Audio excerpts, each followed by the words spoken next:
Live हो गया है, देख रहे हैं, देखिए सब चीज ठीक ठाक है ना। चलिए शांत हो जाइए थोड़ा सा। पीछे में भी चल रहा है क्या? पीछे में भी चल रहा है, अच्छा। बड़ी फैल फैल से बैठ के मजा लीजिए वहां ना, एकदम जिसको खैनी।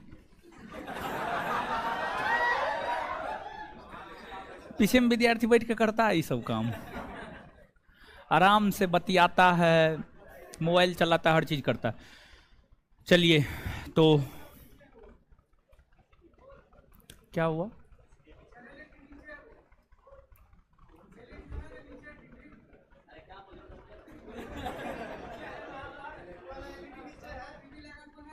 हाँ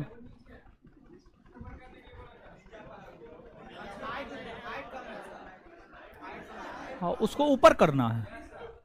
ओ अच्छा ठीक, चलिए ठीक है। यहाँ पे देखिए, यहाँ पे सब चीज़ ठीक है ना, ऑनलाइन ठीक चल रहा है ना सब चीज़।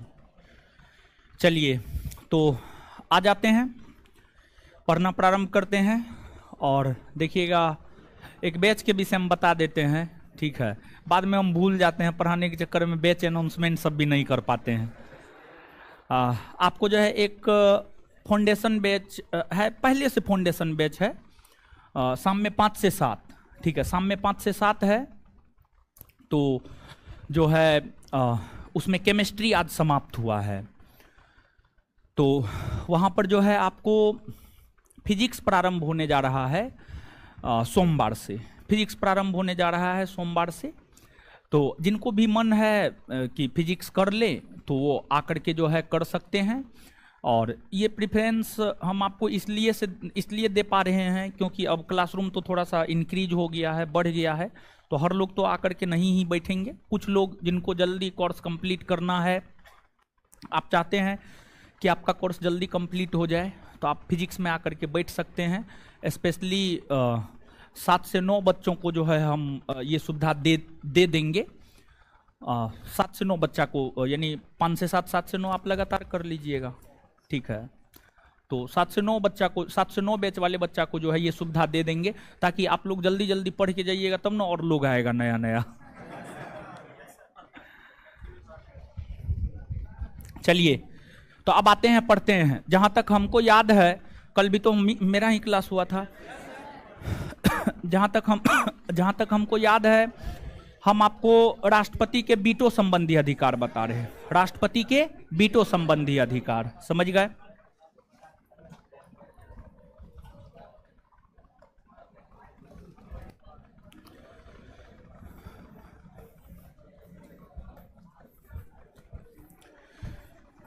राष्ट्रपति के वीटो संबंधी अधिकार। अब गौर कीजिएगा, अब सुनिए, शांत हो जाइए, अब बात मत कीजिए, ठीक है। अब हम भी आ गए हैं, तब पर भी आप लोग बातें कर रहे हैं, ये गलत बात है ना, ठीक है। 2, 4, 5 क्वेश्चन पूछते हैं सभी लोग, ऑनलाइन ऑफलाइन जो भी लोग हैं, सभी लोग जो है 2, 4, 5 क्वेश्चन पूछते हैं आपसे, आप जवाब दीजिए। आप बताइएगा, वीटो किस भाषा का शब्द है? इसका शाब्दिक अर्थ क्या होता है? क्या होता है?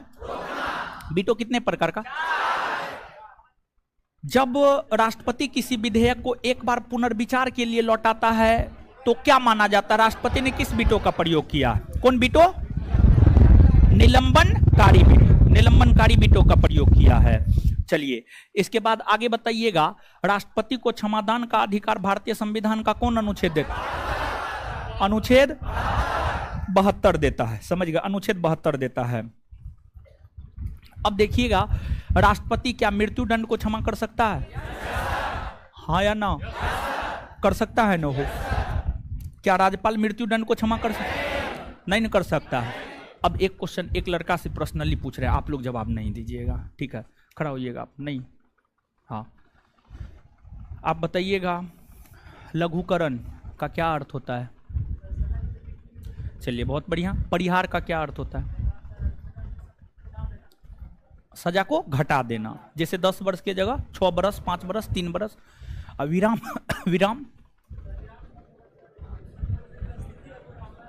हाँ ठीक है, सजा के ऊपर रोक, प्रविलंबन, सजा को टालना, सजा को टालना। बैठ जाइए, बहुत बढ़िया। चलिए अब हम लोग आते हैं, तो एक जो है हमने निलंबनकारी बीटों के विषय में बता रखा है। दूसरा जो बीटो है वो आपको आत्यांतिक बीटो है। दूसरा जो बीटो है वो कौन है? आपको आत्यांतिक बीटो। तो अब हम लोग जो है आत्यांतिक बीटो को समझने का प्रयास करते हैं। आत्यांतिक बीटो,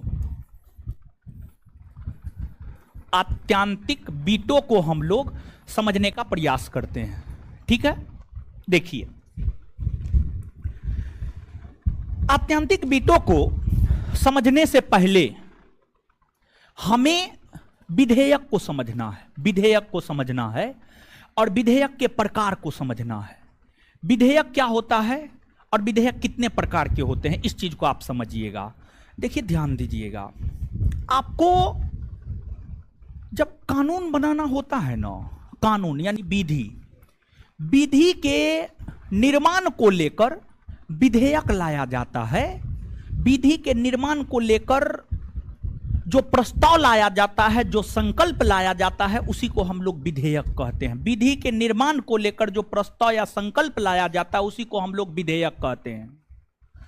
विधेयक को जब संसद अनुमति देता है तब विधेयक कानून बनता है। तब विधेयक क्या बनता है? कानून। अब जो विधेयक होता है, विधेयक दो प्रकार का होता है। अगर हम विधेयक की बात करें तो जो विधेयक होता है यह आपको दो प्रकार का होता है। कितने प्रकार का होता है? दो प्रकार का। एक आपको सरकारी विधेयक होता है, एक आपको सरकारी विधेयक होता है और दूसरा आपको गैर सरकारी विधेयक। दूसरा क्या होता है? आपको गैर सरकारी विधेयक। दूसरा गैर सरकारी विधेयक होता है। अब सरकारी विधेयक किसे कहते हैं और गैर सरकारी विधेयक किसे कहते हैं?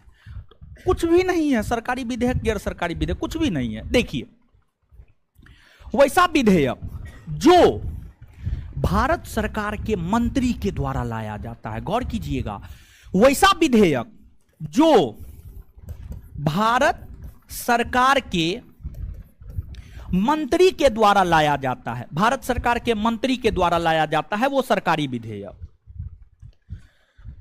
भारत सरकार के मंत्री, भारत सरकार है, भारत सरकार के अंतर्गत प्रधानमंत्री का पद है, रक्षा मंत्री है, विदेश मंत्री है, रेल मंत्री है, वाणिज्य मंत्री है, कपड़ा मंत्री है, शिक्षा मंत्री है, कोयला मंत्री है। ये सभी जो मंत्रीगण होते हैं, मंत्रीगण के द्वारा जो लाया जाएगा उसी को हम लोग क्या कहते हैं? सरकारी विधेयक। जैसे कि मान लिया जाए अमित शाह ने कोई विधेयक लाया। अमित शाह भारत के गृह मंत्री हैं, भारत सरकार के मंत्री हैं। फिर आपको राजनाथ सिंह जो है आपको रक्षा मंत्री हैं। फिर निर्मला सीतारमण वित्त मंत्री हैं। तो अगर ये सब लोग विधेयक लाएगा तो माना जाएगा कि यह सरकारी विधेयक है। कौन विधेयक है? सरकारी। तो भारत सरकार के मंत्री के द्वारा जो विधेयक लाया जाता है वो सरकारी विधेयक होता है। क्लियर? अब गैर सरकारी विधेयक, गैर सरकारी विधेयक की हम बात करें तो वैसा विधेयक जो भारत सरकार के मंत्री के अलावे अन्य संसद सदस्यों के द्वारा लाया जाता है, जो भारत सरकार के मंत्री के अलावे अन्य संसद सदस्य के द्वारा लाया जाता है, यानी जो भारत सरकार के अंतर्गत मंत्री नहीं है। देखिए एक चीज आप जानिए कि मंत्री बनने के लिए जो है लोकसभा या राज्यसभा दोनों में से किसी भी एक सदन का सदस्य होना आवश्यक होता है, आवश्यक होता है। लोकसभा में 543 गो सदस्य, राज्यसभा में 245 गो सदस्य, 245 गो सदस्य। तो क्या 543 के 543 सदस्य और 245 के 245 सदस्य मंत्री बन सकते हैं? नहीं बन सकते, नहीं बन सकते हैं। मंत्री अधिक से अधिक 82 गो लोग बन सकता है, उससे ज्यादा लोग मंत्री नहीं बन सकता है।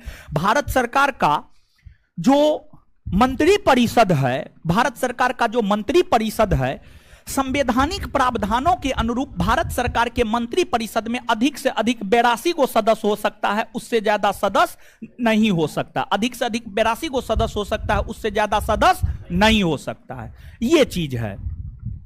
अब जो भारत सरकार का मंत्री परिषद है उसमें अधिकतम 82 गो सदस्य हो सकता है। इसके अलावे जो अन्य संसद सदस्य है, अन्य लोकसभा के और राज्यसभा के सदस्य वे अगर लाएंगे तो उसी को गैर सरकारी विधेयक। जैसे कि राहुल गांधी, अगर हम राहुल गांधी की बात करें तो क्या राहुल गांधी कोई मंत्री है?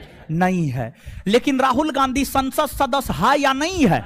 राहुल गांधी केरल के वायनाड लोकसभा क्षेत्र से जो है आपको लोकसभा के सदस्य है। अगर मान लिया जाए राहुल गांधी के द्वारा कोई विधेयक लाया जाएगा तो वह गैर सरकारी विधेयक होगा। क्या होगा? गैर सरकारी विधेयक। वहीं भाजपा की हम बात करें तो भाजपा लोकसभा के चुनाव में 300 से ज्यादा सीट जीता है, लेकिन मंत्री तो 82 गुण बन सकता है हो। तो अब भाजपा में ही एक है रविशंकर प्रसाद, पटना साहिब लोकसभा क्षेत्र से रविशंकर प्रसाद जो है वर्तमान में लोकसभा के सदस्य हैं। पहले ये मंत्री हुआ करते थे, लेकिन मोदी जी ने इनको मंत्री परिषद से हटा दिया। मोदी जी ने इनको मंत्री परिषद से हटा दिया। जानते हैं, काफी अच्छा मंत्री था, बहुत शिक्षित लोग हैं रविशंकर प्रसाद। हम उनसे पर्सनली टॉक किए हैं, पर्सनली बात किए हैं, उस आधार पर हम आपको बता रहे हैं। बहुत अच्छे इंसान भी हैं और जानकार भी हैं। देखिए, मोदी जी और अमित शाह, कोई भी आगे बढ़ता है ना, किसी में देख लेते हैं मोदी जी अमित शाह देख लेते हैं, ये नॉलेजेबल व्यक्ति है, ये हमको जो है पछाड़ सकता है आगे चल करके, उसको पहले ये साइड कर देते हैं। जैसे देवेंद्र फडणवीस, भले महाराष्ट्र में बीजेपी की सरकार बन गई हो, लेकिन देवेंद्र फडणवीस के साथ नाइंसाफी हुआ है, समझ गए। अगर एकनाथ शिंदे बगावत किया है तो उसमें देवेंद्र फडणवीस का बहुत बड़ा योगदान है। और देवेंद्र फडणवीस भी जो है बहुत योग्य व्यक्ति हैं। देवेंद्र फडणवीस ने भाजपा को बिहार में जीत दिलाया, गोवा में जीत दिलाया। पिछले दिनों जो है राज्यसभा का चुनाव हो रहा था, उसमें बीजेपी को जीत दिलाया, समझ गए। तो बहुत आगे बढ़ रहा था, उनका कद आगे बढ़ रहा था। और जैसे ही उनका आगे कद बढ़ रहा था तो मोदी जी अमित शाह को लग गया कि कहीं ना कहीं कल के डेट में जाकर के हमारे लिए जो है घातक सिद्ध होगा, तो इसका डिमोशन करते हैं। जो व्यक्ति 5 साल तक मुख्यमंत्री रहा है, और जानते हैं महाराष्ट्र का इतिहास है कि आज तक, आजादी से लेकर आज तक मात्र 2 मुख्यमंत्री हैं जो 5 वर्ष के कार्यकाल को पूरा किया है। अब समझ जाइए कि महाराष्ट्र की क्या राजनीतिक स्थिति होगी। मात्र 2 व्यक्ति हैं जो पूरे मुख्यमंत्री के कार्यकाल को पूरा किया है। उसमें एक देवेंद्र फडणवीस है। 5 साल के कार्यकाल को देवेंद्र फडणवीस पूरा किए थे, लेकिन जो है उनका कद काफी ज्यादा बढ़ रहा था तो उनका पैर कतरा गया, एक प्रकार से कहिए, उनको डिप्टी चीफ मिनिस्टर बना करके, समझे। तो ये चीज है। तो अब जैसे हम आपको यहां पर जो है रविशंकर प्रसाद का नाम इस वजह से लिए क्योंकि यहां पे विद्यार्थी को कंफ्यूजन होता है। किस बात को लेकर के कंफ्यूजन होता है? विद्यार्थी को यह कंफ्यूजन होता है कि बीजेपी सत्ता में है, बीजेपी के कोई भी संसद सदस्य लाएंगे तो सरकारी हो जाएगा, और बीजेपी के अलावा जो विपक्ष में लोग हैं वो लाएगा तो गैर सरकारी हो जाएगा। लेकिन ऐसा नहीं है, ऐसा नहीं है। बल्कि रविशंकर प्रसाद वर्तमान में मंत्री नहीं है, सिर्फ और सिर्फ लोकसभा के सदस्य है। अगर रविशंकर प्रसाद भी विधेयक लाता है, भले वो बीजेपी के सदस्य है, अगर रविशंकर प्रसाद भी लाएंगे तो वह भी गैर सरकारी विधेयक ही होगा। और वह भी गैर सरकारी विधेयक इस वजह से होगा क्योंकि रविशंकर प्रसाद वर्तमान समय में भारत सरकार के अंतर्गत मंत्री नहीं है, भारत सरकार के अंतर्गत मंत्री नहीं है। तो समझ में आया? अब कोई कंफ्यूजन नहीं ना होना चाहिए। मंत्री अगर लाता है तो सरकारी, भारत सरकार के मंत्री, गौर कीजिएगा, बिहार सरकार में भी मंत्री होता है वो। भारत सरकार के अगर मंत्री लाते हैं तो वह सरकारी विधेयक। अब मंत्री के अलावे जो अन्य संसद सदस्य लाता है, चाहे वह सत्ता पक्ष का संसद सदस्य हो या विपक्ष का संसद सदस्य हो या कोई भी संसद सदस्य हो, वो अगर लाता है तो वो क्या कहलाता है? गैर सरकारी। क्लियर है ये चीज? अब देखिए, अब हम लोग आते हैं आत्यांतिक बीटों के ऊपर। देखिए, जब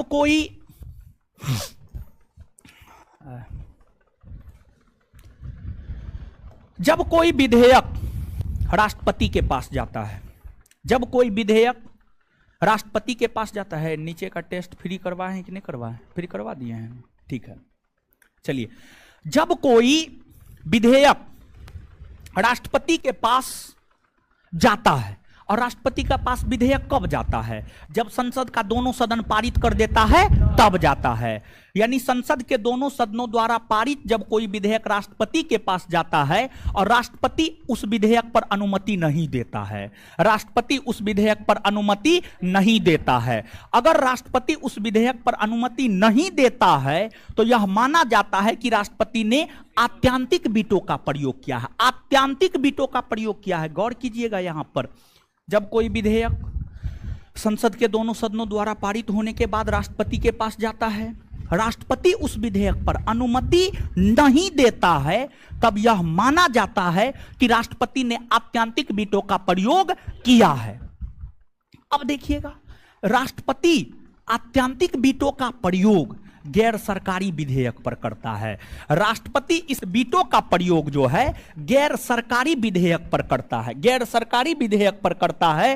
राष्ट्रपति इस वीटो का प्रयोग सरकारी विधेयक पर नहीं कर सकता है, सरकारी विधेयक पर नहीं कर सकता है। मतलब भारत सरकार के मंत्री के द्वारा, यानी अगर अमित शाह कोई विधेयक लाया है तो उस पर आत्यांतिक वीटो का प्रयोग नहीं होगा, लेकिन राहुल गांधी अगर कोई विधेयक लाए हैं तो उस पर इस वीटो का प्रयोग हो सकता है। समझ में आया कुछ? यही है आपको आत्यांतिक वीटो। नीचे से लिखिएगा,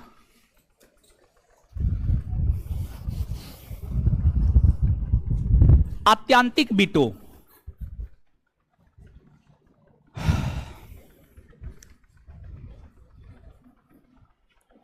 आत्यांतिक वीटो, आत्यांतिक वीटो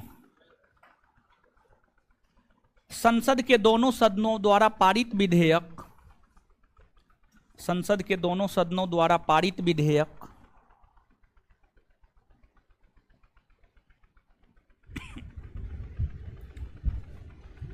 संसद के दोनों सदनों द्वारा पारित विधेयक, संसद के दोनों सदनों द्वारा पारित विधेयक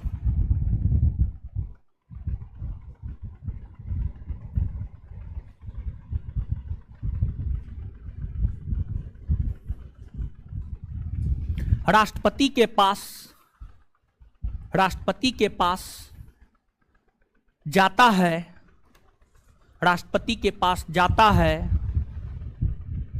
जाता है तो राष्ट्रपति, तो राष्ट्रपति अगर स्वीकृति नहीं देता है, राष्ट्रपति अगर अनुमति नहीं देता, स्वीकृति छोड़िए, राष्ट्रपति अगर अनुमति नहीं देता है, राष्ट्रपति अगर अनुमति नहीं देता है, राष्ट्रपति अगर अनुमति नहीं देता है, राष्ट्रपति अगर अनुमति नहीं देता है तो यह माना जाता है कि, तो यह माना जाता है कि, तो यह माना जाता है कि राष्ट्रपति ने, तो यह माना जाता है कि राष्ट्रपति ने आत्यांतिक वीटो का प्रयोग किया है। तो यह माना जाता है कि राष्ट्रपति ने आत्यांतिक वीटो का प्रयोग किया है, आत्यांतिक वीटो का प्रयोग किया है, आत्यांतिक वीटो का प्रयोग किया है। राष्ट्रपति इस वीटो का प्रयोग, उसी में कंटिन्यू, राष्ट्रपति इस वीटो का प्रयोग, राष्ट्रपति इस वीटो का प्रयोग, राष्ट्रपति इस वीटो का प्रयोग गैर सरकारी विधेयक पर करता है, राष्ट्रपति इस वीटो का प्रयोग गैर सरकारी विधेयक पर करता है, राष्ट्रपति इस वीटो का प्रयोग गैर सरकारी विधेयक पर करता है, राष्ट्रपति इस वीटो का प्रयोग गैर सरकारी विधेयक पर करता है, राष्ट्रपति इस वीटो का प्रयोग गैर सरकारी विधेयक पर करता है, राष्ट्रपति इस वीटो का प्रयोग गैर सरकारी विधेयक पर करता है। Full stop. अब नीचे से लिखिएगा, विधेयक दो प्रकार के होते हैं, नीचे से लिखिएगा, विधेयक दो प्रकार के होते हैं, विधेयक दो प्रकार के होते हैं, विधेयक दो प्रकार के होते हैं, विधेयक दो प्रकार के होते हैं। एक में सरकारी, एक में सरकारी डैश देकर, डैश देकर,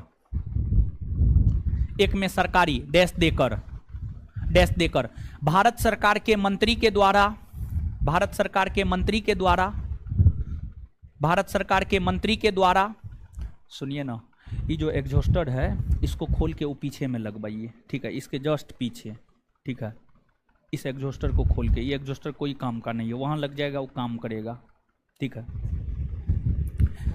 भारत सरकार के मंत्री के द्वारा,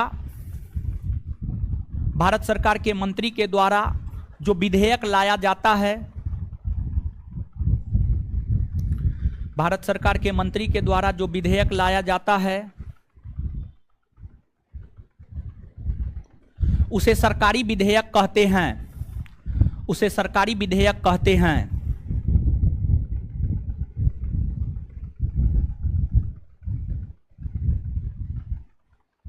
जैसे गृह मंत्री अमित शाह के द्वारा लाया गया विधेयक, जैसे गृह मंत्री अमित शाह के द्वारा लाया गया विधेयक, जैसे गृह मंत्री अमित शाह के द्वारा लाया गया विधेयक, जैसे गृह मंत्री अमित शाह के द्वारा लाया गया विधेयक।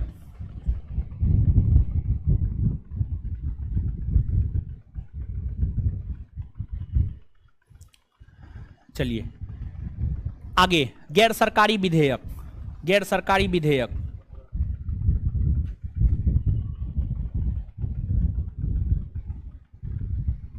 गैर सरकारी विधेयक डैश देकर, भारत सरकार के मंत्री के अलावे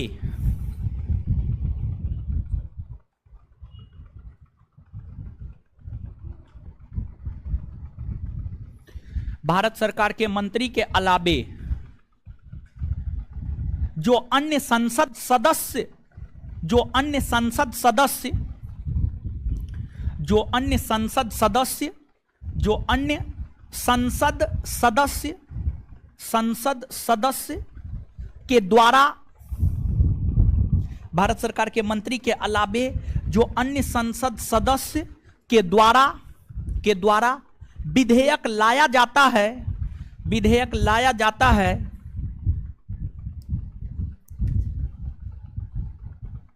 उसे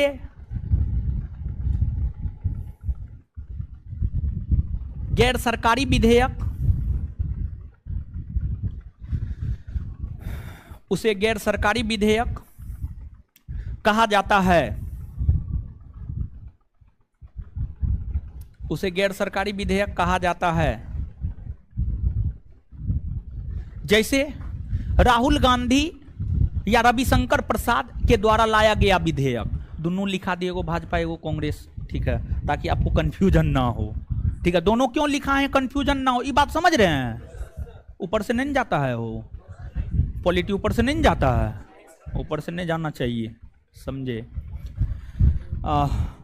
जैसे राहुल गांधी या रविशंकर प्रसाद के द्वारा लाया गया विधेयक, जैसे राहुल गांधी या रविशंकर प्रसाद के द्वारा लाया गया विधेयक,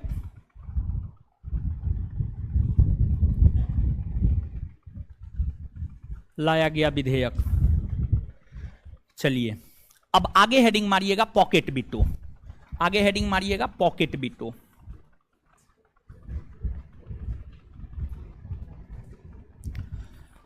पॉकेट बिटो या जेबी बिटो, जेबी बिटो, हम लोग के तरफ जो है ना, जो शर्ट का पॉकेट होता है उसको जेबी कहा जाता है, समझ गए। पॉकेट बिटो या जेबी बिटो दोनों एक ही बात है।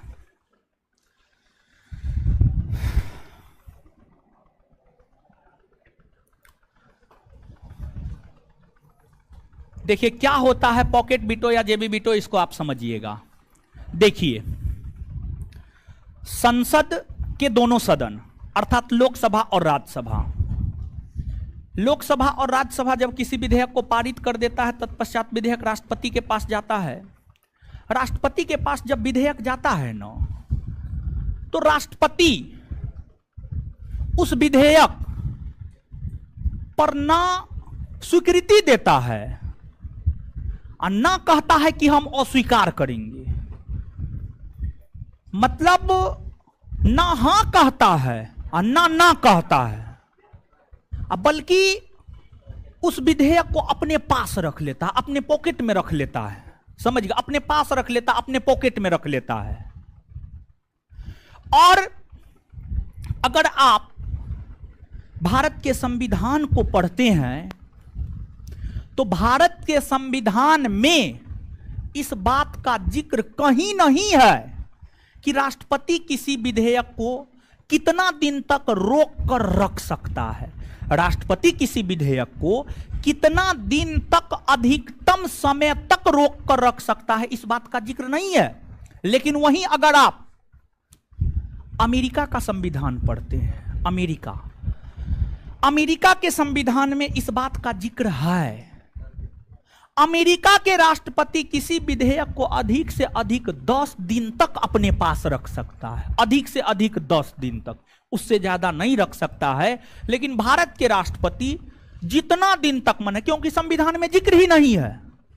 जब संविधान इस बात को लेकर मौन है, शांत है, कुछ नहीं कहता है, तो भारत के राष्ट्रपति को यह अधिकार है कि उसको जितना दिन मन होगा उतना दिन तक रोक करके रख सकता है।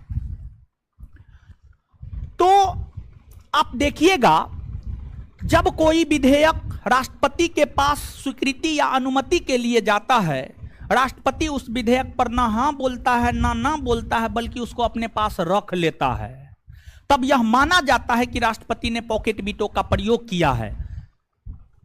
भारतीय इतिहास में एकमात्र अपवाद है, भारतीय इतिहास में एकमात्र अपवाद है। देखिए, जानते हैं, राष्ट्रपति जो कोई बनता है उसमें वर्तमान की सरकार का अहम रोल होता है, और वर्तमान की सरकार उसी व्यक्ति को राष्ट्रपति बनाता है। जो वर्तमान की सरकार उसी व्यक्ति को राष्ट्रपति बनाता है जो उसकी बात मान सकता है, जो अपना रूल रेगुलेशन लागू करेगा राष्ट्रपति, उस प्रकार के व्यक्ति को राष्ट्रपति नहीं बनाता है। जैसे अगर हमारे मोदी जी नीतीश कुमार को राष्ट्रपति बना देते, तो नीतीश कुमार तो दिमाग वाला है, समझे, सोशल इंजीनियरिंग करते रहता है, खुद भी इंजीनियर रहा है, समझे। तो नीतीश कुमार को अगर बना देते ना, तो एक बार और पॉकेट वीटो का प्रयोग हो जाता। द्रौपदी मुर्मू को बनाने की सिफारिश हुई, आप याद कर लीजिए, 15वां राष्ट्रपति में जो है ना द्रौपदी मुर्मू, आप लिख लीजिए, समझे, एकदम लिख लीजिए। अरे मोदी जी के पास पूर्ण बहुमत है। मोदी जी आज के डेट में किसी के सर पे हाथ रख दिए तो उनका जीवन का कल्याण है, समझे। तो एकदम लिख लीजिएगा, आप सही में एकदम लिख लीजिएगा, द्रौपदी मुर्मू, और आदिवासी महिला है, प्रथम आदिवासी तथा महिला भी, ठीक है, प्रथम आदिवासी महिला। इससे पहले प्रतिभा देवी सिंह पाटिल बनी है, लेकिन आदिवासी महिला में प्रथम है, ठीक है। तो क्या बोल रहे थे, हाँ, आज तक भारतीय इतिहास में अपवाद स्वरूप एकमात्र ज्ञानी जैल सिंह है। ज्ञानी जैल सिंह डाकघर संशोधन अधिनियम 1986 के ऊपर जो है पॉकेट वीटो का प्रयोग किए हैं। यह प्रश्न कई दफा आपसे आपके परीक्षा में पूछा गया है। क्लियर है? तो अब नीचे से लिखिएगा।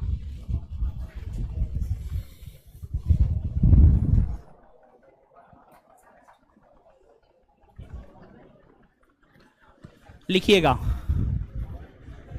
जब संसद के दोनों सदनों द्वारा पारित विधेयक, जब संसद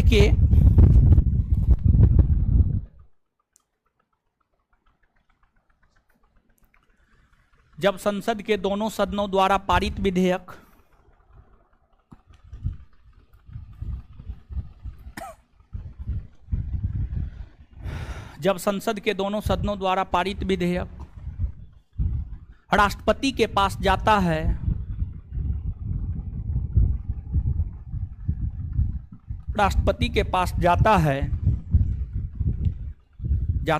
तो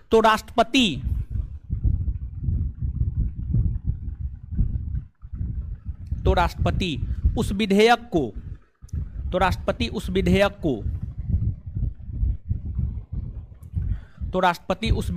को ना स्वीकार करता है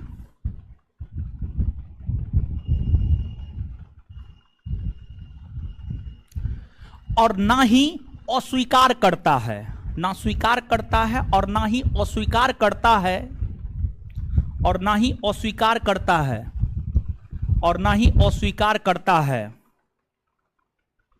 और ना ही अस्वीकार करता है, ना ही अस्वीकार करता है। अर्थात राष्ट्रपति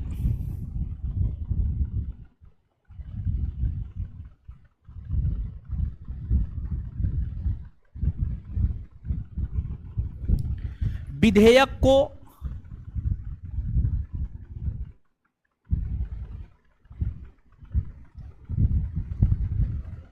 अपने पास सुरक्षित रख लेता है, विधेयक को अपने पास सुरक्षित रख लेता है। अर्थात राष्ट्रपति विधेयक को अपने पास सुरक्षित रख लेता है, अर्थात राष्ट्रपति विधेयक को अपने पास सुरक्षित रख लेता है, सुरक्षित रख लेता है। तो यह माना जाता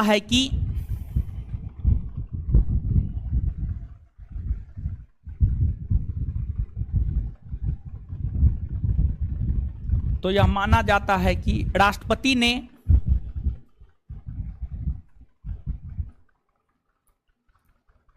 पॉकेट वीटो का प्रयोग किया है।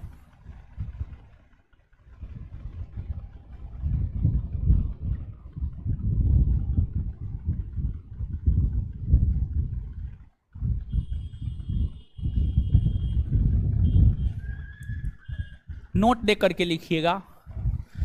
भारत के एकमात्र राष्ट्रपति, भारत के एकमात्र राष्ट्रपति ज्ञानी जैल सिंह है। भारत के एकमात्र राष्ट्रपति ज्ञानी जैल सिंह है। भारत के एकमात्र राष्ट्रपति ज्ञानी जैल सिंह है, ज्ञानी जैल सिंह है, जिन्होंने भारत के एकमात्र राष्ट्रपति ज्ञानी जैल सिंह है, जिन्होंने डाकघर संशोधन अधिनियम 1986, जिन्होंने डाकघर संशोधन अधिनियम 1986, जिन्होंने डाकघर संशोधन अधिनियम 1986, जिन्होंने डाकघर संशोधन अधिनियम 1986 पर पॉकेट वीटो का प्रयोग किया। डाकघर संशोधन अधिनियम 1986 पर पॉकेट वीटो का प्रयोग किया। डाकघर संशोधन अधिनियम 1986 पर पॉकेट वीटो का प्रयोग किया, पॉकेट वीटो का प्रयोग किया। अब आगे लिखिएगा, विशेषित वीटो, विशेषित वीटो, विशेषित वीटो।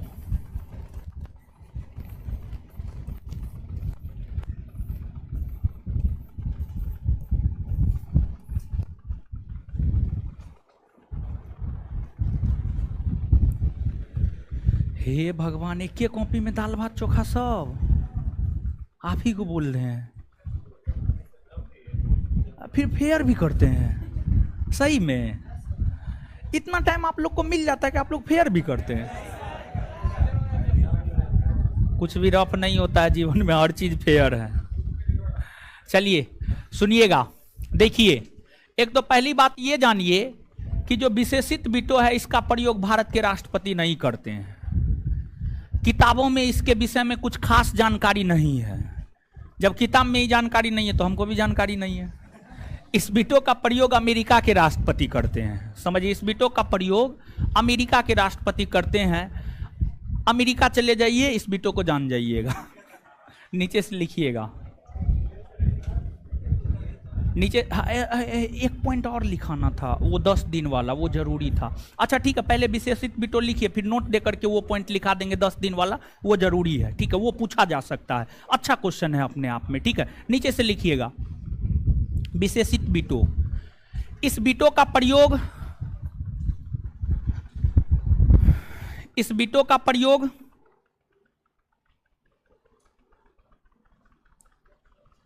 भारत के राष्ट्रपति नहीं करते हैं। इस वीटो का प्रयोग भारत के राष्ट्रपति नहीं करते हैं।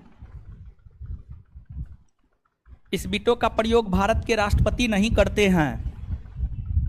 जानते हैं अब जो है ना एगो इतना सब चीज हो गया है, एगो टीवी लगाइए ताकि कमेंट सामने से देख सके। ठीक है, दोनों क्लासरूम में।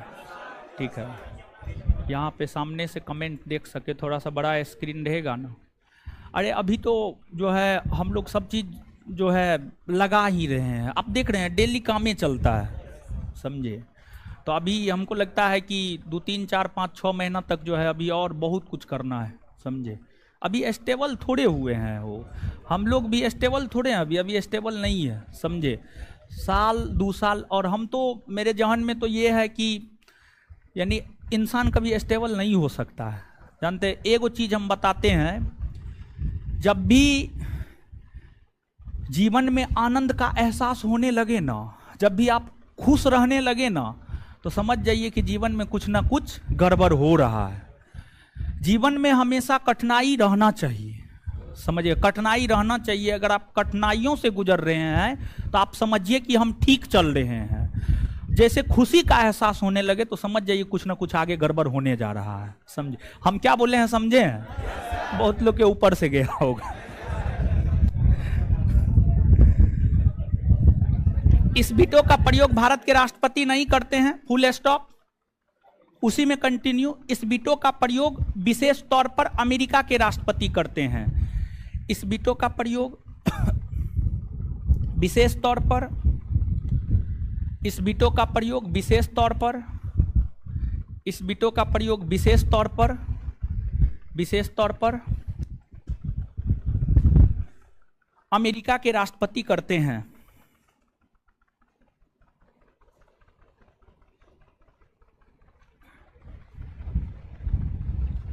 नोट देकर के एक पॉइंट लिखिएगा। अमेरिका में राष्ट्रपति किसी भी विधेयक को, नोट देकर के एक पॉइंट लिखिएगा, नोट देकर के, नोट देकर के लिखिएगा, नोट देकर के लिखिएगा। अमेरिका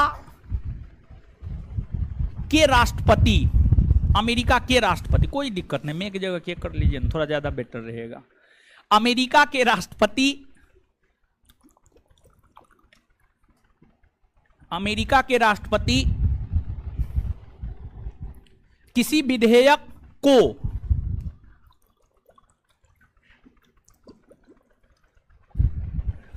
अधिक से अधिक, किसी विधेयक को अधिक से अधिक 10 दिनों तक रोक सकता है। अधिक से अधिक 10 दिनों तक रोक सकता है। अधिक से अधिक 10 दिनों तक रोक सकता है। अधिक से अधिक 10 दिनों तक रोक सकता है। 10 दिनों तक रोक सकता है। लेकिन भारत के राष्ट्रपति, लेकिन भारत के राष्ट्रपति किसी विधेयक को, लेकिन भारत के राष्ट्रपति किसी विधेयक को, किसी विधेयक को अधिकतम कितने दिनों तक, किसी विधेयक को अधिकतम कितने दिनों तक, किसी विधेयक को अधिकतम कितने दिनों तक, कितने दिनों तक रोक सकता है, कितने दिनों तक रोक सकता है, इसको लेकर भारत का संविधान मौन है। इसको लेकर भारत का संविधान मौन है। इसको लेकर भारत का संविधान मौन है। इसको लेकर भारत का संविधान मौन है। इसको लेकर भारत का संविधान मौन है। तो अब देखिएगा यहां पर मौन शब्द में थोड़ा सा आपको दिक्कत होगा। तो दिक्कत होगा तो हमको नहीं लगता है दिक्कत होना चाहिए। मौन शब्द का मतलब यह समझना है कि संविधान में उसका जिक्र नहीं है। समझिए, संविधान में उसका जिक्र नहीं है। क्लियर है? समझ में आ गया ना? चलिए अब आगे बढ़ते हैं। ये तो राष्ट्रपति के वीटो संबंधी अधिकार हुए। तो एक बार राष्ट्रपति के वीटो संबंधी अधिकार को पूरा के पूरा वीटो संबंधी अधिकार को एक बार सिलसिलेवार ढंग से आप पढ़ लीजिए, तो फिर हम आपको याद करवा देंगे जल्दी से। पढ़िए, ऑनलाइन वाले लोग आप लोग भी पढ़िए, ऐसा नहीं कि आप लोग को अलग से बोलेंगे कि आप पढ़िए, ऑनलाइन वाले लोग भी पढ़िए। फोन उठाता है कि नहीं हो? मेरे मोबाइल पर तो इतना फोन आता है ना। दरोगा वाला बेच में नहीं उठा पाया, तो फिर बाद में रिटर्न नहीं किया, रिटर्न करवाए हैं। इतना लड़का है, सबको देखते हैं, क्लास लग जाता है तो बैठा रहता है, सबको जानकारी देकर कॉल रिटर्न करवाइए। अरे काम लीजिए सबसे भाई महाराज।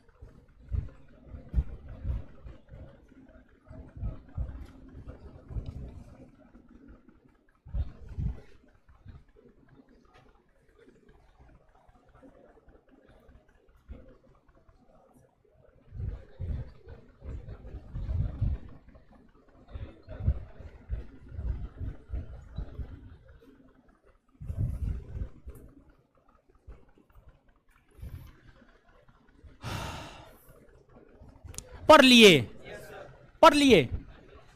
चलिए आइए तो एक बार याद करते हैं।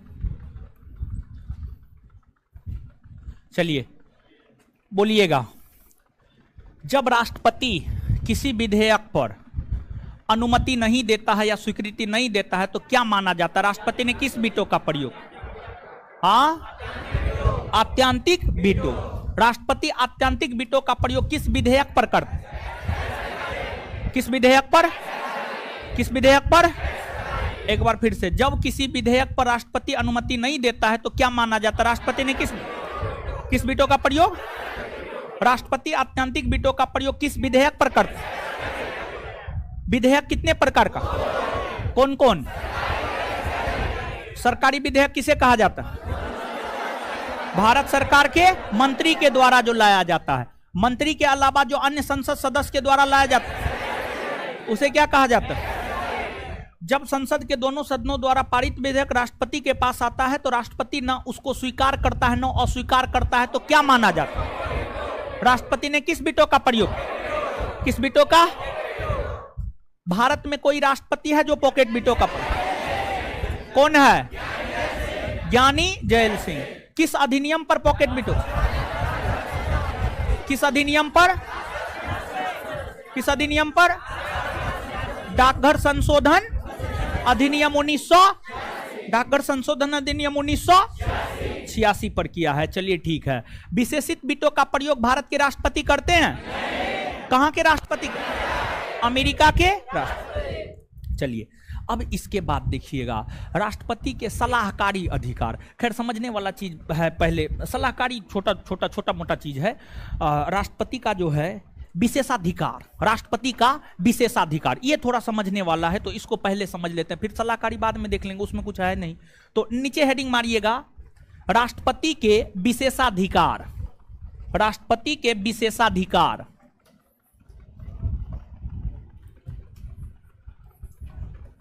बोर्ड सही से काम नहीं करता है हो, किसी इंजीनियर से जो है ना, बढ़िया इंजीनियर से हमको लगता है दिखाना पड़ेगा पूरे सिस्टम को। ठीक है,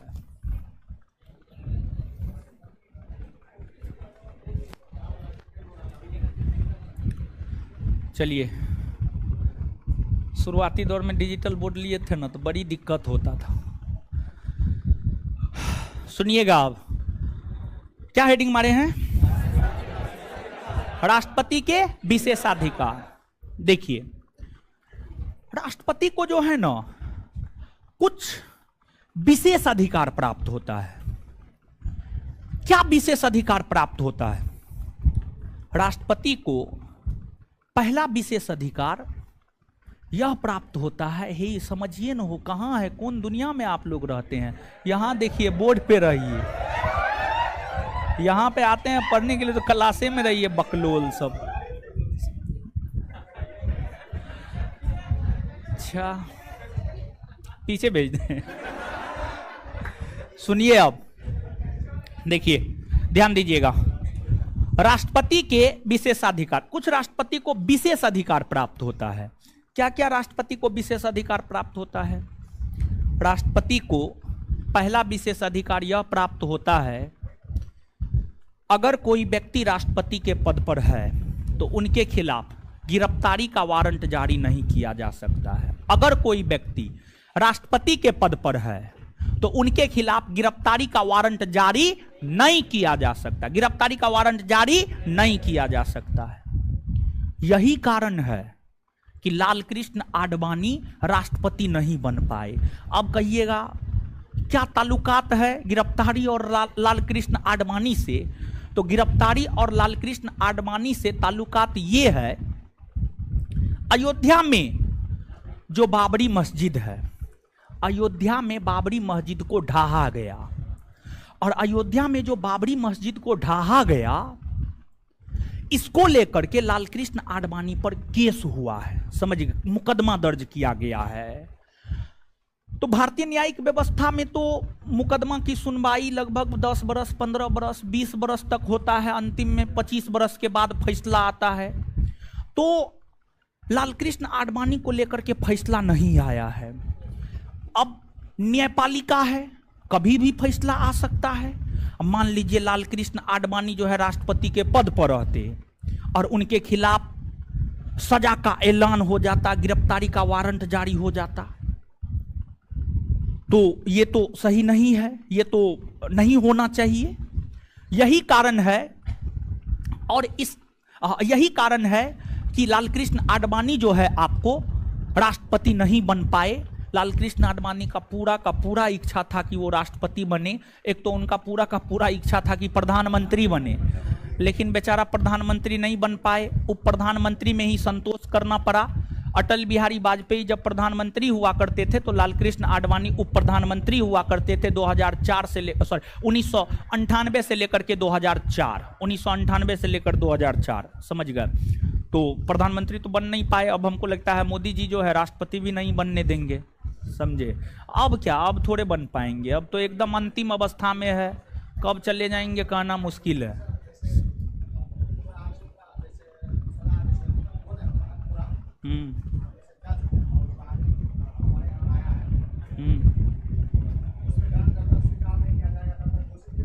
क्या? हाँ हाँ हाँ,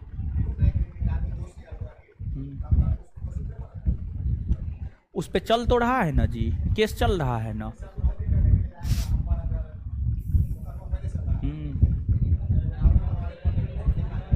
है, सुनने दीजिए ना भाई थोड़ी। हाँ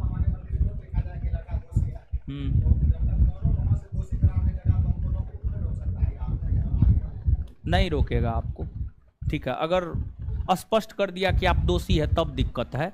मुकदमा जब तक चल रहा हो तो कुछ ऐसा चीज़ है जो आप नहीं कर सकते हैं, कुछ चीज़ कर सकते हैं, कुछ चीज़ नहीं कर सकते, बहुत सारा कंडीशन होता है उसमें, ठीक है। बैठ जाइए।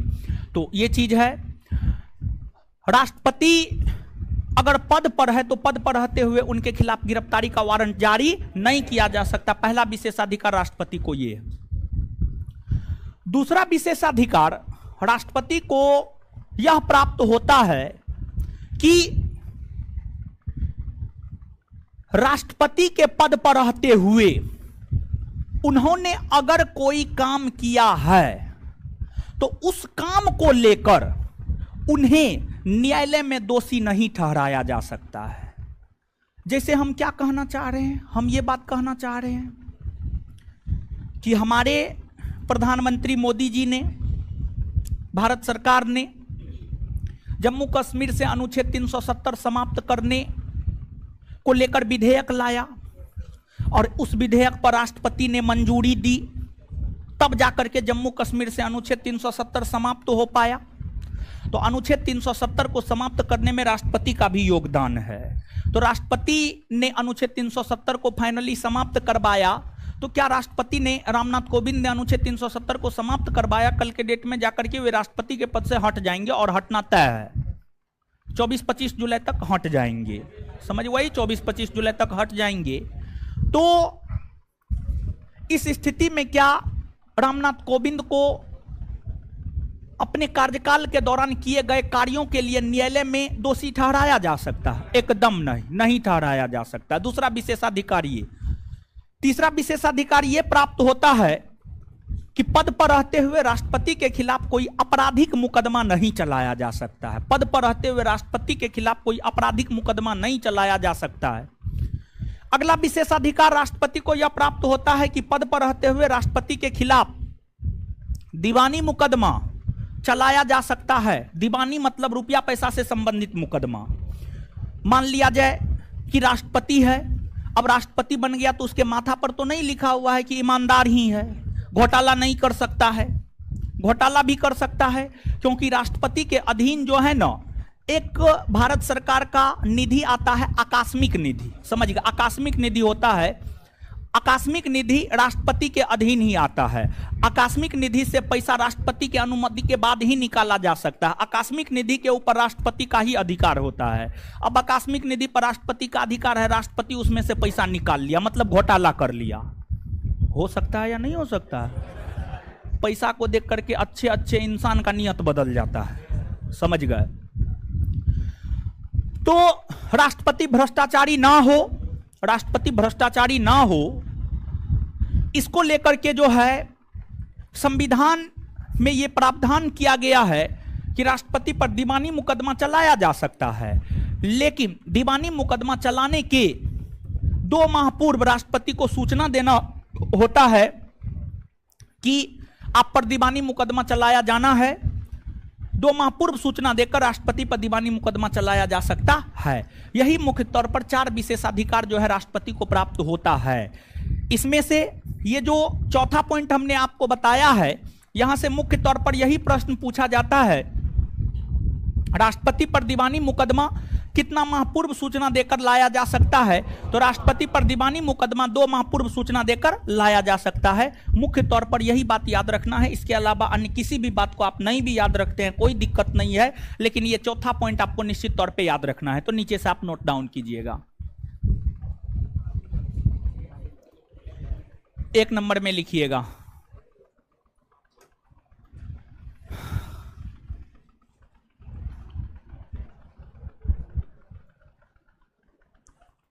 पद पर रहते हुए राष्ट्रपति के खिलाफ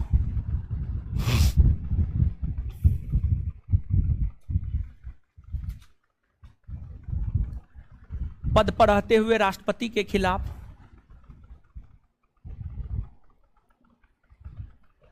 गिरफ्तारी का वारंट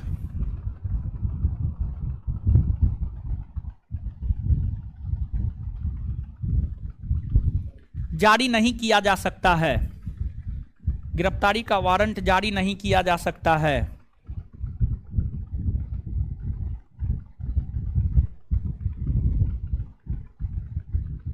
फुल स्टॉप। दूसरा पॉइंट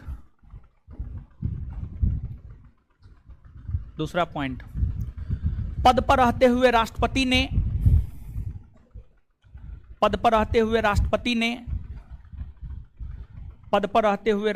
ने जो कार्य किया है, पद पर रहते हुए राष्ट्रपति ने जो कार्य किया है, पद पर रहते हुए राष्ट्रपति ने जो कार्य किया है के बाद कोमा, उस कार्य को लेकर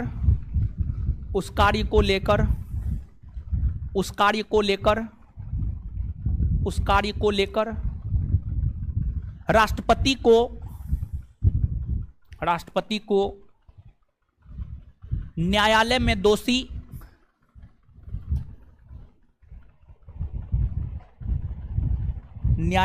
दोषी नहीं ठहराया जा सकता है।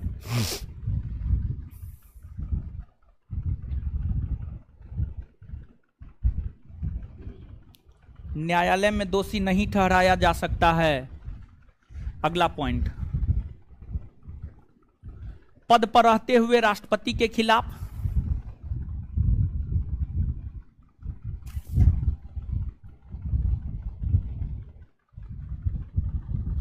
पद पर रहते हुए राष्ट्रपति के खिलाफ, पद पर रहते हुए राष्ट्रपति के खिलाफ आपराधिक मुकदमा नहीं चलाया जा सकता है। पद पर रहते हुए राष्ट्रपति के खिलाफ आपराधिक मुकदमा नहीं चलाया जा सकता है। पद पर रहते हुए राष्ट्रपति के खिलाफ आपराधिक मुकदमा नहीं चलाया जा सकता है।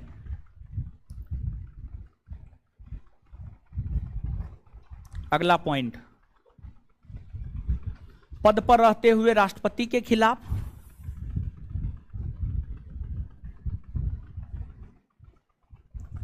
अगला पॉइंट, पद पर रहते हुए राष्ट्रपति के खिलाफ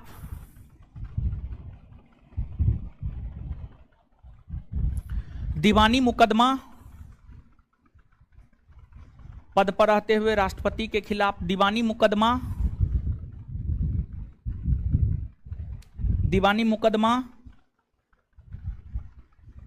2 माह पूर्व सूचना देकर, दीवानी मुकदमा 2 माह पूर्व सूचना देकर, दीवानी मुकदमा 2 माह पूर्व सूचना देकर, 2 माह पूर्व सूचना देकर चलाया जा सकता है।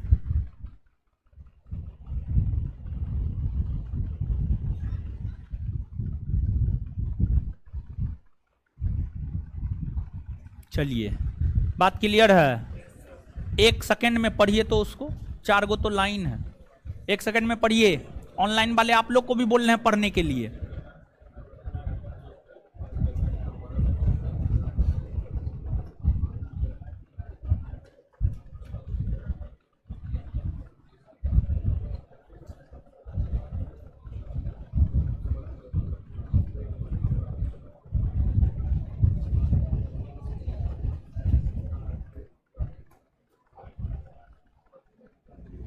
पढ़ लिए? चलिए बोलिए, पद पर रहते हुए राष्ट्रपति के खिलाफ गिरफ्तारी का वारंट जारी हो सकता है? नहीं। अगर राष्ट्रपति ने पद पर रहते हुए कोई काम किया है, उस काम के लिए उन्हें न्यायालय में दोषी ठहराया जा सकता है? नहीं ना। आपराधिक मुकदमा चलाया जा सकता है? दीवानी मुकदमा कितना माह पूर्व? 2 माह पूर्व सूचना दे, 2 माह पूर्व। इतना बात क्लियर? कोई दिक्कत, कष्ट, आपत्ति? 12? अच्छा ठीक, चलिए ठीक। हाँ चलिए, अब आगे आप हेडिंग मारिएगा सलाहकारी अधिकार, सलाहकारी अधिकार, सलाहकारी अधिकार।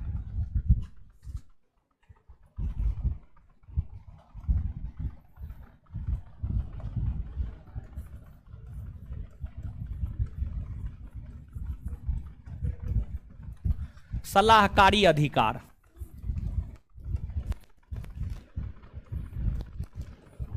देखिए, एगो सवाल पूछते हैं, ईमानदारी से जवाब दीजिएगा। सबको अपने अपने भगवान की कसम है, आप जिसको मानते हैं उसकी कसम है।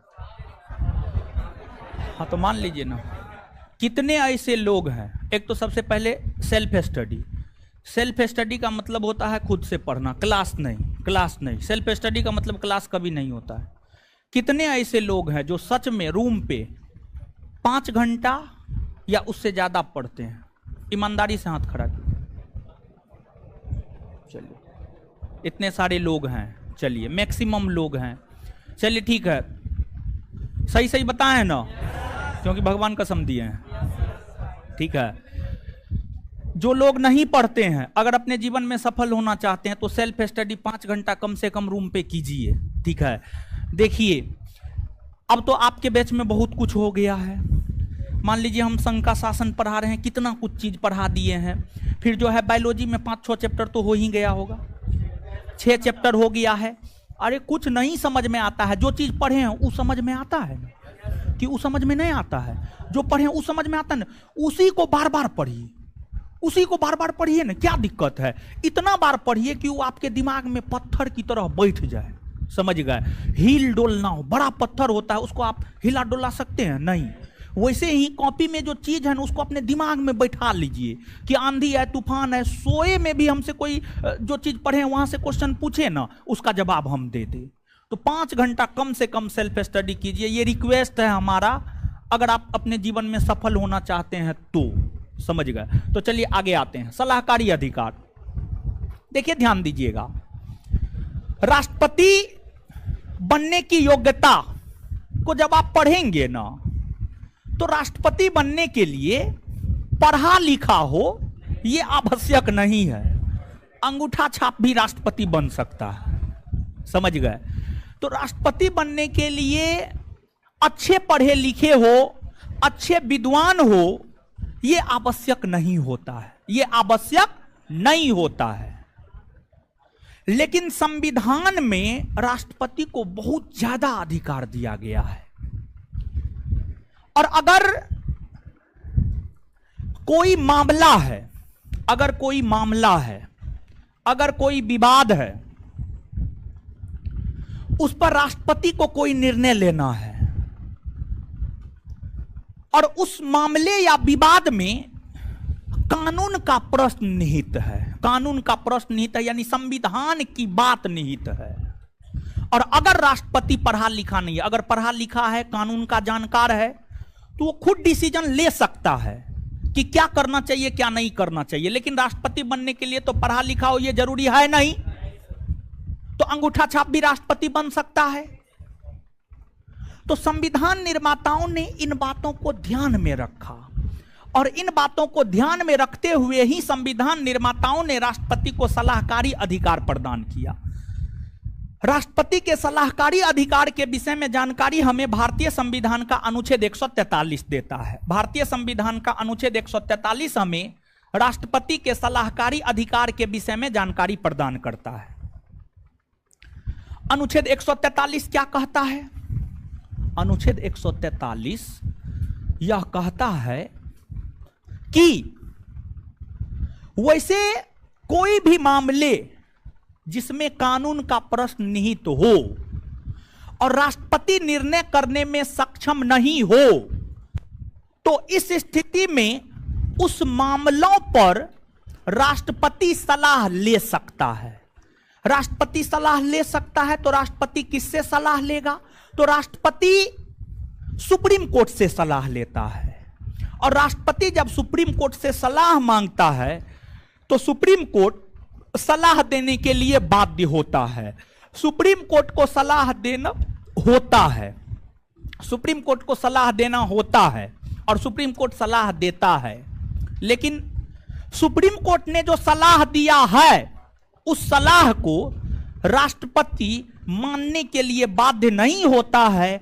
अगर राष्ट्रपति का मन होगा मानने का तो राष्ट्रपति मानेगा, अगर राष्ट्रपति का मन नहीं होगा मानने का तो राष्ट्रपति नहीं मानेगा, राष्ट्रपति नहीं मानेगा। एक बार फिर से बोल रहे हैं, वैसे मामले जिसमें कानून का प्रश्न निहित हो और राष्ट्रपति को निर्णय करना हो और राष्ट्रपति को समझ में ना आए, तो राष्ट्रपति उन मामलों पर सुप्रीम कोर्ट से सलाह ले सकता है। राष्ट्रपति को यह अधिकार भारतीय संविधान का अनुच्छेद 143 देता है।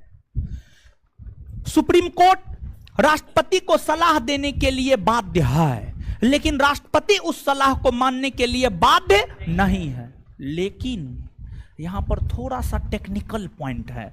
मूल तौर पर वनडे एग्जाम में आप यही बात याद रखिएगा, लेकिन थोड़ा सा टेक्निकल फॉल्ट है यहां पर। टेक्निकल फॉल्ट क्या है? सुप्रीम कोर्ट राष्ट्रपति को हर मामलों पर सलाह देने के लिए बाध्य नहीं है। सुप्रीम कोर्ट राष्ट्रपति को हर मामलों पर सलाह देने के लिए बाध्य नहीं है। स्पेशली वैसे मामले जो सुप्रीम कोर्ट के प्रारंभिक क्षेत्राधिकार में आता है, उस मामलों पर सलाह देने के लिए सुप्रीम कोर्ट बाध्य है। लेकिन वैसे मामले जो सुप्रीम कोर्ट के प्रारंभिक क्षेत्राधिकार में नहीं आता है, उन मामलों पर सलाह देने के लिए सुप्रीम कोर्ट बाध्य नहीं है। सुप्रीम कोर्ट बाध्य नहीं है। जैसे 1990 के दशक में राष्ट्रपति ने जो है आपको सुप्रीम कोर्ट से सलाह मांगा अयोध्या मसले पर, जो अयोध्या में बाबरी मस्जिद ढहा गया था, बाबरी मस्जिद जो ढहा गया था उस मामले पर भारत के राष्ट्रपति ने सुप्रीम कोर्ट से सलाह मांगा, तो सुप्रीम कोर्ट ने सलाह देने से इनकार कर दिया। और सुप्रीम कोर्ट ने सलाह देने से इनकार करते हुए यह कहा, यह जो अयोध्या का मसला है यह हमारे प्रारंभिक क्षेत्राधिकार में नहीं आता है। दूसरा, यह भूमि विवाद से संबंधित है। तीसरा, यह आज के डेट में राजनीतिक मुद्दा बन गया है। ये तमाम कारण हुए कि सुप्रीम कोर्ट ने राष्ट्रपति को सलाह देने से मना कर दिया। लेकिन आपके परीक्षा में इतना नहीं जाता है। ये सब चीज़ जब आप मेंस में बैठते हैं ना, तो मेंस में ये सब चीज़ कोट करना होता है। अगर सुप्रीम कोर्ट के कार्याधिकार शक्ति या फिर जो है आपको राष्ट्रपति के सलाहकारी अधिकार, राष्ट्रपति के अधिकार से संबंधित प्रश्न पूछता है और विशेषकर जोर सलाहकारी अधिकार पर देता है, तब ये सब चीज़ आपको कोट करना होता है। ऐसे नहीं पूछता है। ऐसे वनडे एग्जाम में सीधा क्या पूछता है जानते हैं? जो है आपको राष्ट्रपति को सलाहकारी अधिकार कौन अनुच्छेद देता है, ये प्रश्न पूछता है, अनुच्छेद 143। और दूसरा, सलाह मानने के लिए सुप्रीम कोर्ट बाध्य है, सलाह देने के लिए सुप्रीम कोर्ट बाध्य है। राष्ट्रपति का मन होगा सलाह मानने का तो मानेगा, नहीं मन होगा नहीं। यही बात पूछा जाता है मूल तौर पर आपके परीक्षा में। लेकिन जानकारी के लिए इससे आगे बढ़ करके हमने आपको चीज़ों को बता दिया है, तो अब नीचे से नोट डाउन कीजिएगा।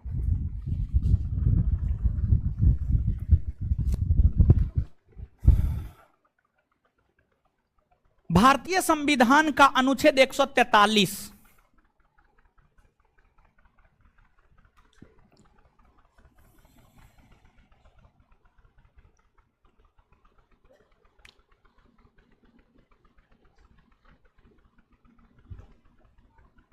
भारतीय संविधान का अनुच्छेद 143, अनुच्छेद 143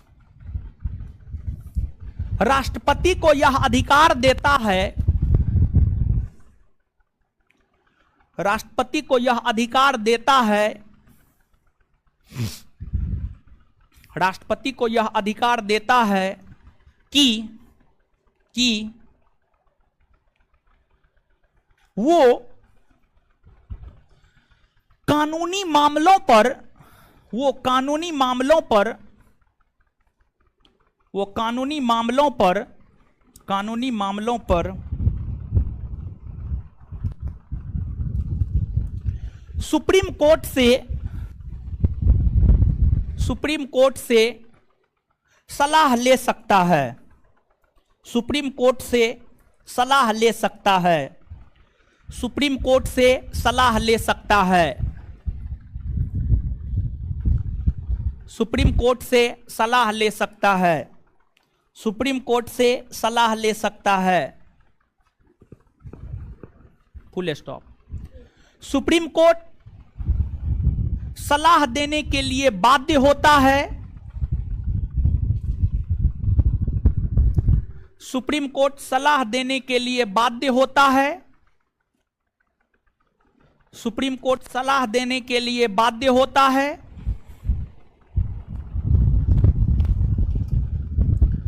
सुप्रीम कोर्ट सलाह देने के लिए बाध्य होता है, बाध्य होता है। लेकिन राष्ट्रपति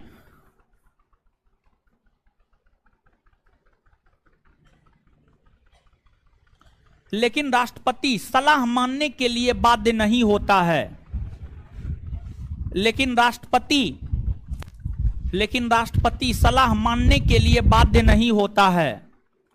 लेकिन राष्ट्रपति सलाह मानने के लिए बाध्य नहीं होता है। लेकिन राष्ट्रपति सलाह मानने के लिए बाध्य नहीं होता है। लेकिन राष्ट्रपति सलाह मानने के लिए बाध्य नहीं होता है।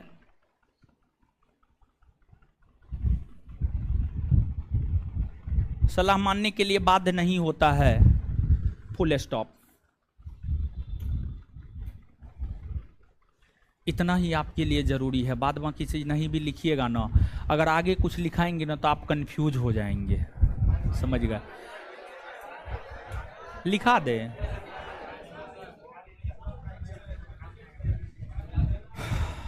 हाँ है देखिए वो कहाँ भागा, वो ब्लैक शर्ट भाग गया, बताइए पानी पीने गया।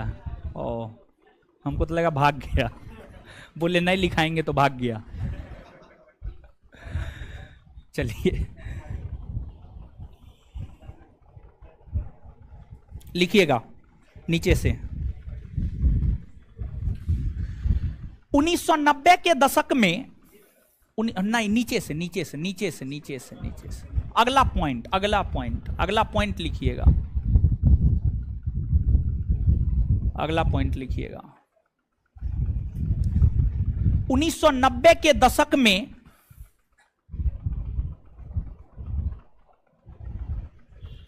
1990 के दशक में 1990 के दशक में 1990 के दशक में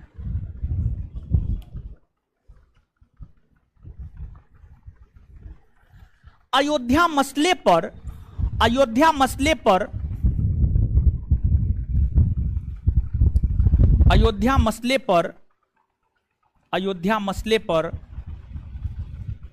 अयोध्या मसले पर राष्ट्रपति ने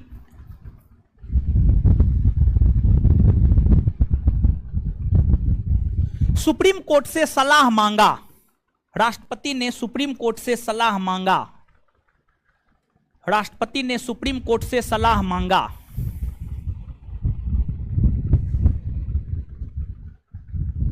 मांगा तो सुप्रीम कोर्ट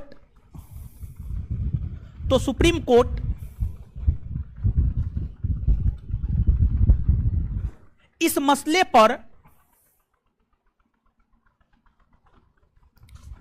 सुप्रीम कोर्ट इस मसले पर सलाह देने से सुप्रीम कोर्ट इस मसले पर सलाह देने से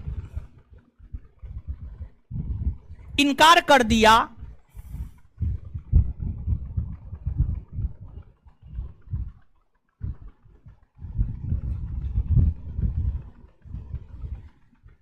इनकार कर दिया तथा सुप्रीम कोर्ट ने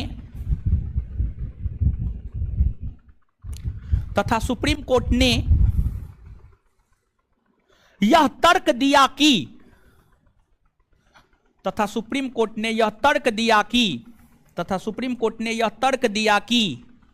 सुप्रीम कोर्ट ने यह तर्क दिया कि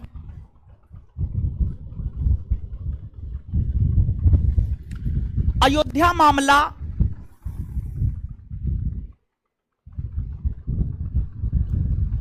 सुप्रीम कोर्ट के प्रारंभिक क्षेत्राधिकार में नहीं आता है। अयोध्या मामला सुप्रीम कोर्ट के प्रारंभिक क्षेत्राधिकार में नहीं आता है। अयोध्या मामला सुप्रीम कोर्ट के प्रारंभिक क्षेत्राधिकार में नहीं आता है। इसलिए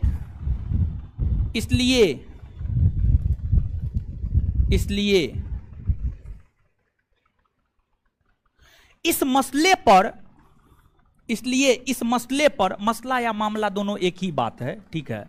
इसलिए इस मसले पर सुप्रीम कोर्ट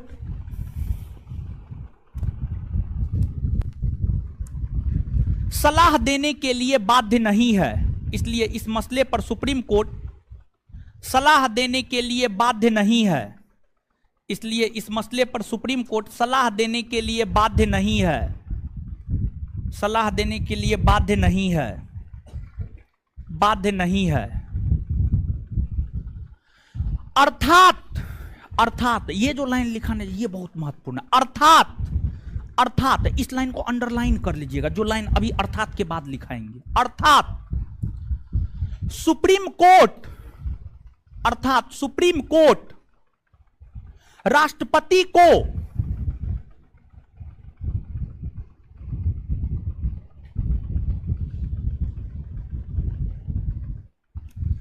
प्रारंभिक क्षेत्राधिकार प्रारंभिक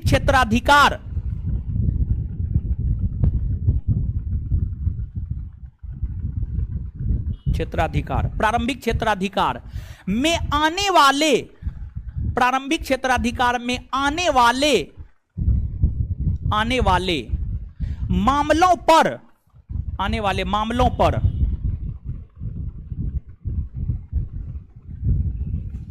सलाह देने के लिए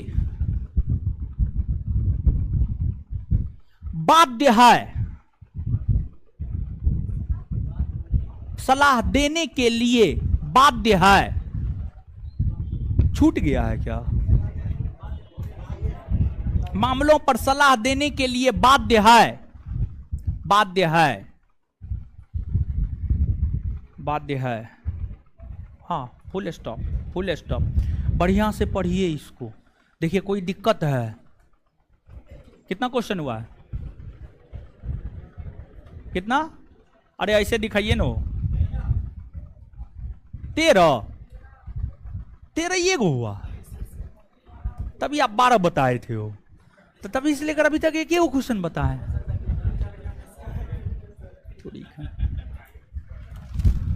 इकोनॉमिक्स का बैच कोई ऑनलाइन फाउंडेशन कर रहे हैं? कोई कर रहे हैं? इकोनॉमिक्स का बैच कोई कर रहे हैं? कर रहे हैं? समझ में आ रहा है? समझ में आ रहा है? कोई दिक्कत नहीं ना है? चलिए, तो ये चीज है। देखिए कोई दिक्कत है उसमें? देखिए पढ़ लीजिए, कोई दिक्कत है तो अभी तुरंत पूछिए। हाँ,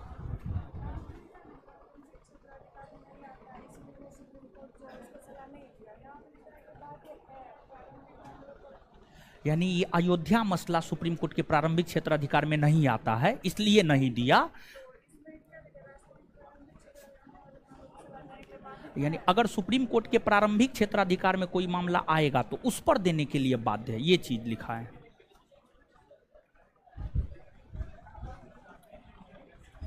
अकबकाइए नहीं आप लोग, अकबकाते का है? अकबका जाते हैं आप लोग। समझ गए? इतना बात याद हो गया? कोई दिक्कत, कष्ट, आपत्ति?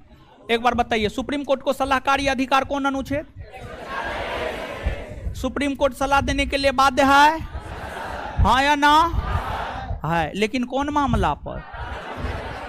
जो सुप्रीम कोर्ट के प्रारंभिक क्षेत्राधिकार, जो सुप्रीम कोर्ट के प्रारंभिक क्षेत्र, अन्य मामलों पर सलाह देने के लिए बाध्य है नहीं ना है? और राष्ट्रपति सलाह, सुप्रीम कोर्ट का सलाह मानने के लिए बाध्य है नहीं ना हो? राष्ट्रपति का मन होगा मानेगा, राष्ट्रपति का नहीं मन होगा। बात क्लियर? चलिए आगे।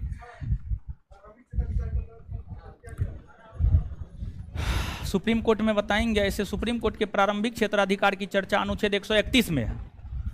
प्रारंभिक क्षेत्राधिकार के अंतर्गत, सुप्रीम कोर्ट के प्रारंभिक क्षेत्राधिकार के अंतर्गत अगर केंद्र और राज्य के बीच विवाद होता है वो आता है, दो राज्यों के बीच विवाद होता है वो आता है, फिर केंद्र और एक तरफ दो या दो से अधिक राज्य है वो आता है। ये सब मामला प्रारंभिक क्षेत्राधिकार के अंतर्गत आता है। चलिए, सलाहकारी के बाद आगे लिखिएगा आपात संबंधी अधिकार। आपात, तो अभी टाइम कहाँ हुआ? आप लोग तो बड़ी है। आपात संबंधी अधिकार, आपात संबंधी अधिकार, आप लोग का बड़ी बुरा हाल है वह महाराज। घर पे जाकर के जब मोबाइल चलाते हैं तब तो 5-5 घंटा तक मोबाइल चलाते हैं, तब नहीं ध्यान जाता है कि 5 घंटा मोबाइल चला लिए हैं। अब पढ़ने में थोड़ा सा टाइम हुआ बस हो नानू करना शुरू। समझ गए? आपात संबंधी अधिकार लिखिएगा।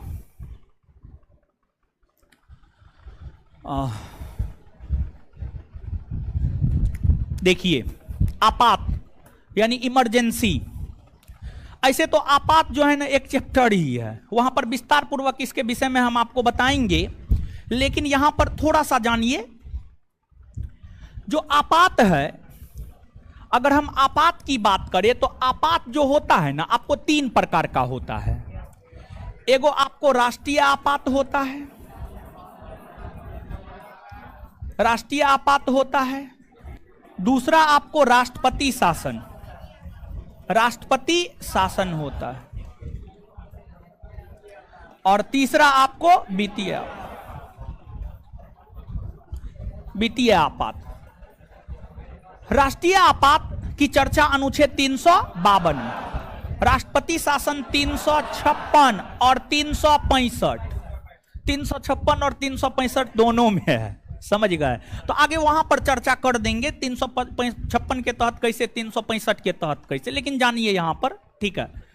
वित्तीय आपात 360 जानते हैं, तीनों आपात की घोषणा भारत के राष्ट्रपति करते हैं, तीनों आपात की घोषणा भारत के राष्ट्रपति करते हैं, और तीनों आपात की घोषणा जो भारत के राष्ट्रपति करते हैं, यही तो राष्ट्रपति का आपात संबंधी अधिकार है। राष्ट्रीय आपात की घोषणा भारत के राष्ट्रपति,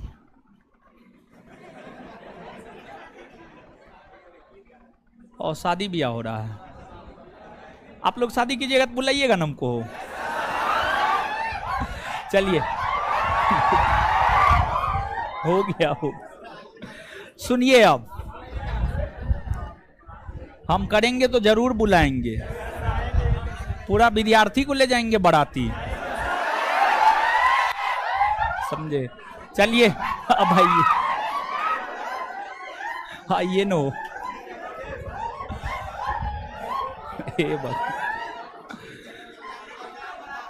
नहीं पढ़िएगा, पढ़ लीजिए, ये समझ लीजिए, उसके बाद फिर हल्ला कीजिएगा जितना करना होगा।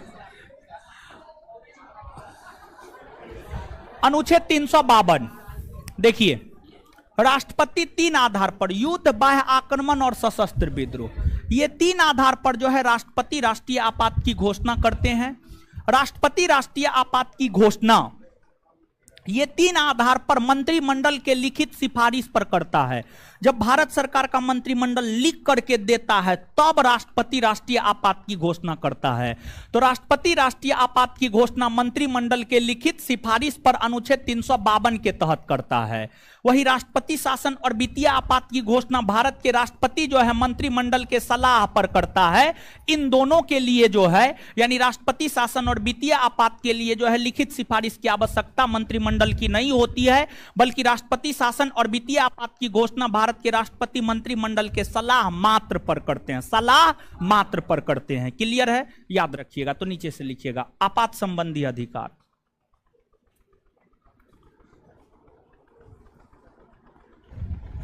लिखिएगा 1 नंबर में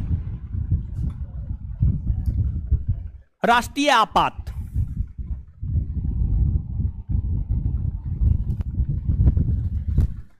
डैश देकर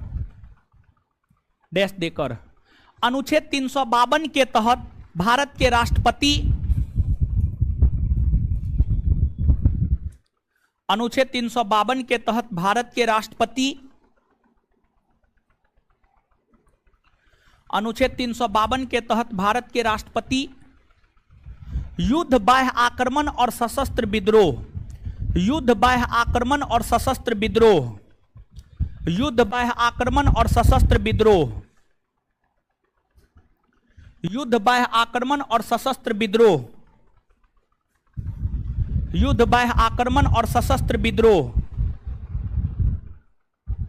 के आधार पर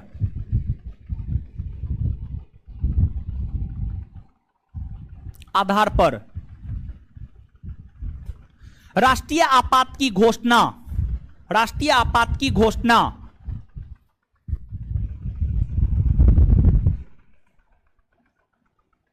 मंत्रिमंडल की लिखित सिफारिश पर, मंत्रिमंडल की लिखित सिफारिश पर, मंत्रिमंडल के लिखित सिफारिश पर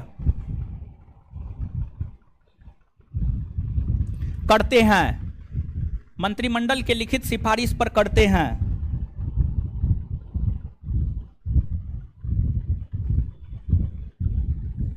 आगे 2 नंबर में राष्ट्रपति शासन,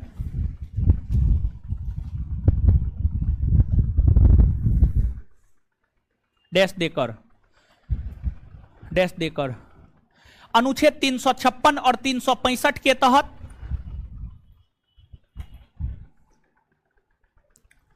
अनुच्छेद 356 और 365 के तहत, अनुच्छेद 356 और 365 के तहत, अनुच्छेद 356 और 365 के तहत राष्ट्रपति शासन की घोषणा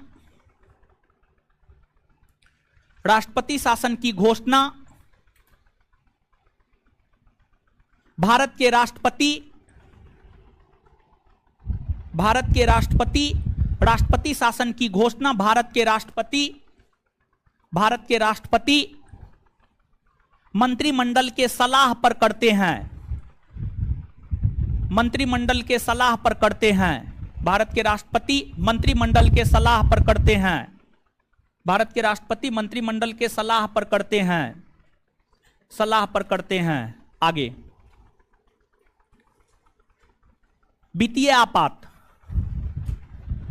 अनुच्छेद 360 के तहत, एकदम कुर्ता पहन के आए हैं, नेता बनिएगा हो। अच्छा, वित्तीय आपात लिखिएगा, वित्तीय आपात लिखिएगा डैश देकर। अनुच्छेद 360 के तहत, अनुच्छेद 360 के तहत मंत्रिपरिषद के सलाह पर,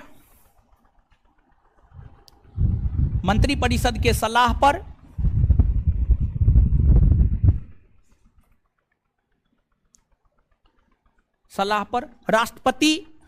राष्ट्रपति वित्तीय आपात की घोषणा करते हैं। राष्ट्रपति वित्तीय आपात की घोषणा करते हैं।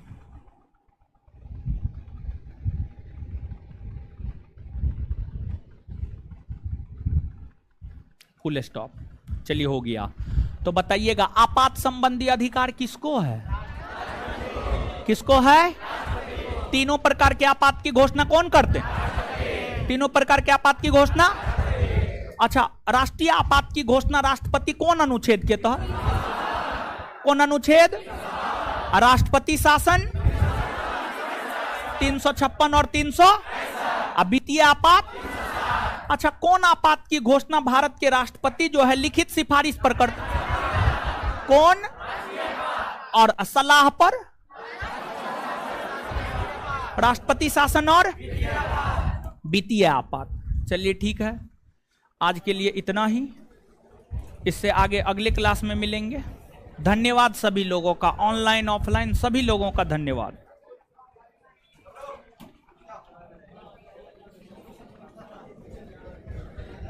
खुश रहिए। नहीं लिखाए हैं, जाकर के देखिए ना।